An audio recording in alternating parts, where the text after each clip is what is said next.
Hello, welcome back to Nicole's Home Cooking Videos. Today is going to be my third cooking video, and we've decided that we're going to make meatloaf and twice baked potatoes. So to save time today, I started off by getting everything ready. I got vegetables all cut up and everything. I'm just going to skip right to it, throwing the meatloaf together. Everybody does their meatloaf different. The best thing about home cooking is you can add anything you want. You can take away anything you don't want. I got about 4, maybe 5 pounds of hamburger here. And I'm going to make a couple of meatloafs. And I'm going to start by, I've got some raw minced up garlic. I always use raw and fresh. It tastes better. I'm going to add that into my pan. And I already started by cooking the potatoes because it takes about an hour. I got some really big potatoes, and they're cooking in the oven. Oh. So I'm going to put all of my stuff in my hamburger. It's my onions, my garlic, and my celery. I always use those. And I got some spices too. I'm going to just put a nice healthy layer. Like I said, I got 4 pounds of ground chuck, maybe 5. And that's some ground garlic. And then I've got some chives. I like chives. And I'm also going to use these in my twice baked potatoes. I've got them going in the oven over here. I got a couple of them in there. I already got some baked up and cut so they can cool off. The potatoes take the longest. You can start off by putting those right in the oven, cooking them for about an hour at 350 till they're soft. Then you got to cut them in half the long way and let them cool off because you're going to dig them out. But anyways, I got all my spices on here, and I'm just going to start by giving this a squish. I always add too much. My dish is always too full, but we'll get there. I'm going to make a couple casserole dishes, so we got quite a bit of burger going on here.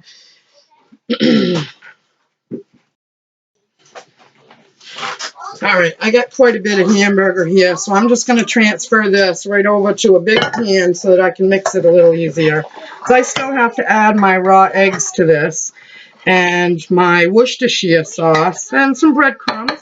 And then I've got to be able to mix it up a little bit. All right, I'm just going to mix up my burger a little bit with my spices and my vegetables just to get it mixed in.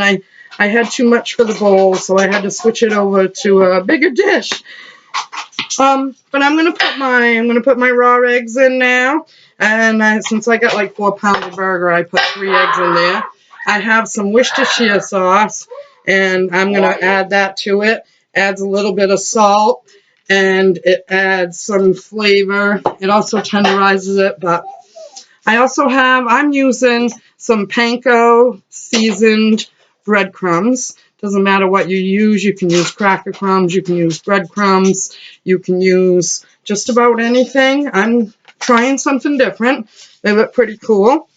I'm just going to sprinkle probably about half of it, which is about a cup, maybe a cup and a half of dry breadcrumbs, because I've got the Worcestershire sauce in there. You need a little bit of liquid once you add something dry like that. And now I'm just going to mix this up really good. I like to use my potato masher, just so I don't have to get my hands in there and get them all slimy. But you just want to mix your eggs in really good, and your breadcrumbs and your vegetables. And then you're going to put this in a meatloaf pan, and you're going to bake it for about an hour. I like to cook mine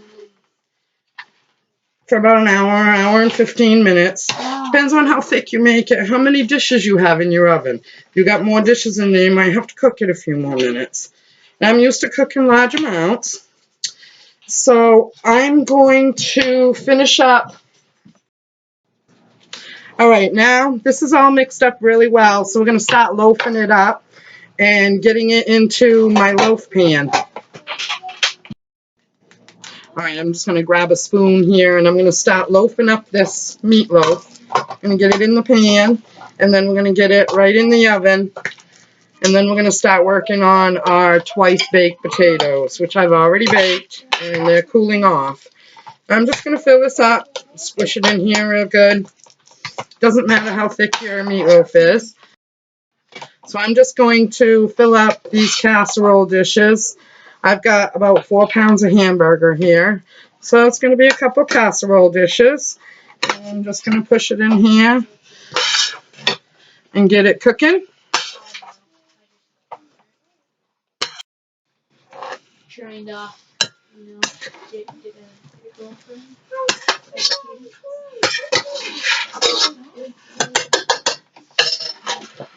I'm going to set this up aside, and I'm going to shape this with my hands. I'm just going to pat it all down, and you'll see when you cook your meatloaf, the grease will come out, and it'll be right on the outside of the meatloaf. You can drain it off really easy, but we're going to just do that to all of our different dishes.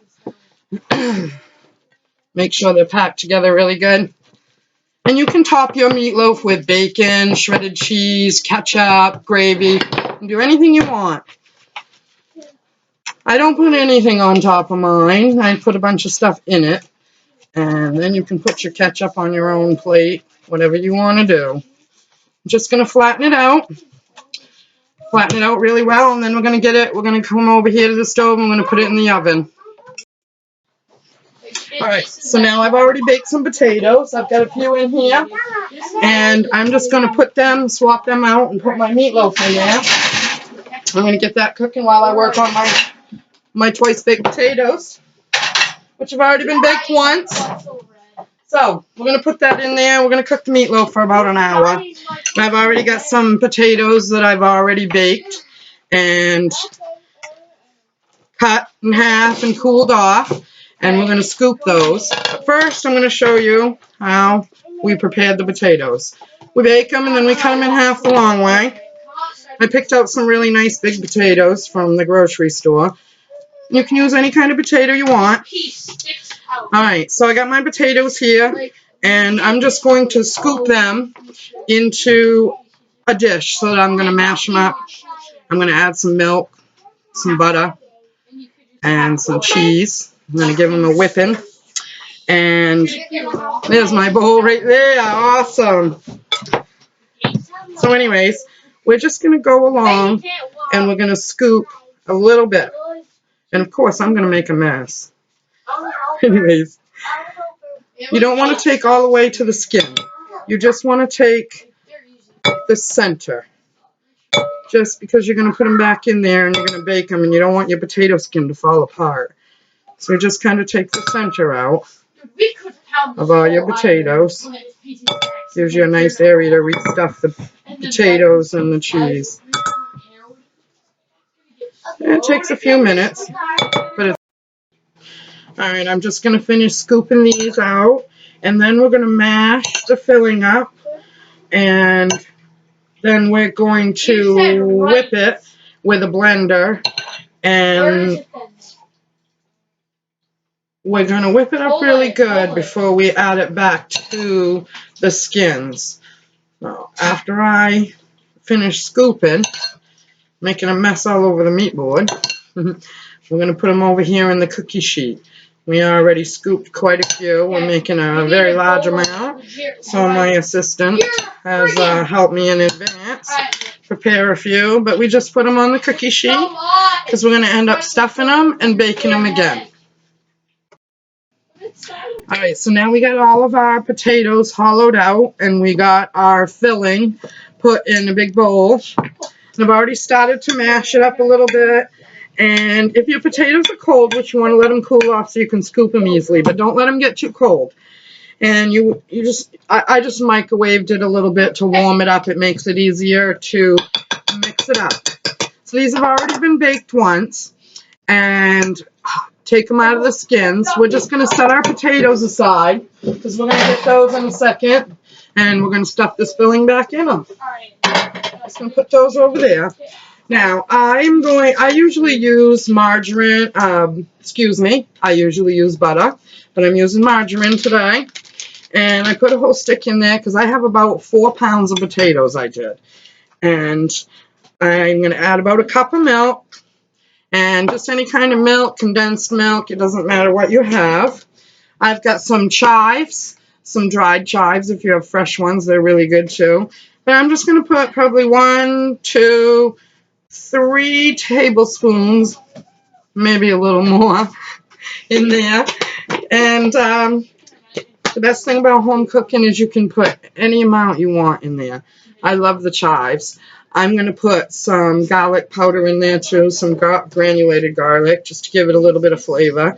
I'm only just sprinkling it in there, and you learn what you like, what tastes good. I'm also doing some sour cream, and I'm going to add about half a container, just because it gives it a good taste, gives it some depth. All right, and then I'm going to just give that a little mash. I added about half the container, maybe a little more. And now I'm going to just mash that in, and then I'm going to whip it with an electric mixer. I usually don't, but it just makes it a little bit more fluffy when you put them back in your potato skins and bake them again. All right, so I'm just going to, like I said, I'm just going to mix this up a little bit, and then I'm going to put it under the electric mixer. Just makes it a little easier to do this. All right. All right, so I got my electric mixer set up over here. Just you want to put it right down the bottom of the bowl, just so it doesn't go splat and get things all over the place. You just kind of speed it up once it's been in there. Want to keep going around and around your bowl.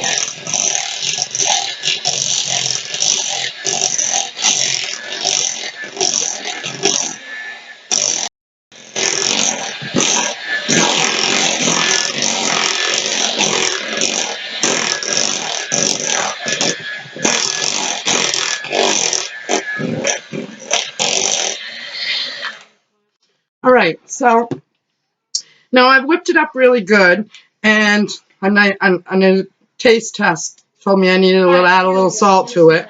So I'm going to add some salt, and I'm going to put in my shredded cheese. I have some mild shredded cheese, and it doesn't matter what you use. You can use any kind of cheese. We like the cheddar. I don't want to use a stringy cheese or a pizza cheese. We're going to go with the mild cheddar. So I'm going to just mix that in again, hopefully.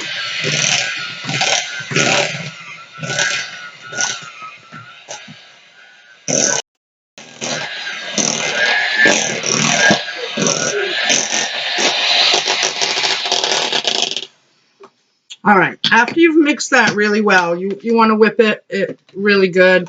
It just tastes so much better. And you whip the cheese in, that melts when you're baking them again. And now I'm just going to put this aside, and I'm going to get the potatoes off my shirt. All right, I'm going to grab my shells over here. And these are the ones that we hollowed out all of the potato that was in there. And we're going to work on stuffing those. I've got a whole bunch of them, but we're just going to show you a few of them. All right. So, I'm going to start. Oh, leave that right there. And some people squeeze it in there with a fancy tip, and I don't. I just spoon it back in there and put it back in the dish. And when you bake them, they're going to be so crispy and yummy. They're just going to be really good. And you can top them with shredded cheese. You can top them with fresh cilantro. You can top them with anything you want when they come out, and top them with salsa and sour cream. I just serve them the way they are. They're so yummy. All right, my assistant's going to help me fill some of these. Okay, so we're just going to fill these up and put them in this casserole dish. We got one more in there, and I've got my oven preheating behind me with the meatloaf in it, so it'll be nice and hot when it goes in the oven. And we're just gonna, I like to top them right up and they crisp up really good. I'm gonna slide these in there, and if you fill your dish up really well, they hold each other up. And then you can top them with anything you want. And today we had cooked up some bacon, and that's what we're going to top them with today, is some minced up fresh bacon. And I fry it up just like you're supposed to, and put it on a paper towel and let it drain. And then I chop it up really good, and it is amazing. Just smells so good, and it is delicious. And that's how you get them to eat some stuffed, twice baked stuffed potatoes. We're going to pop those right in the oven with the meatloaf and let it go.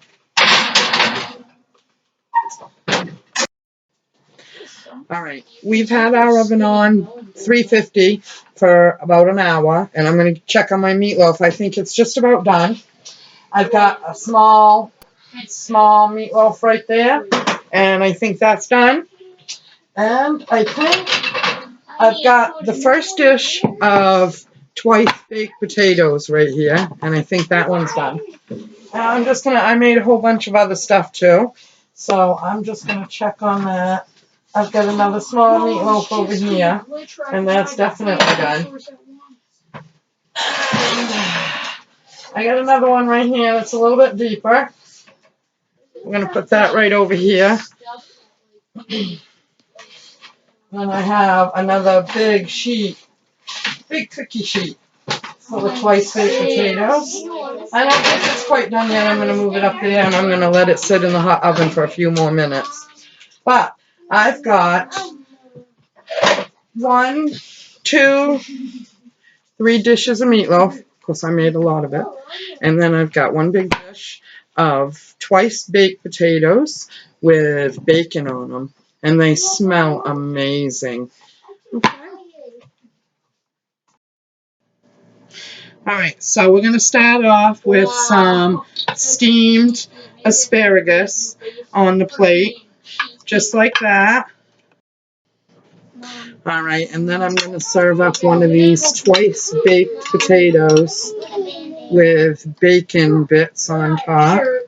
Ooh, maybe not. Oh, let me grab this one right here. Grab this twice baked potato.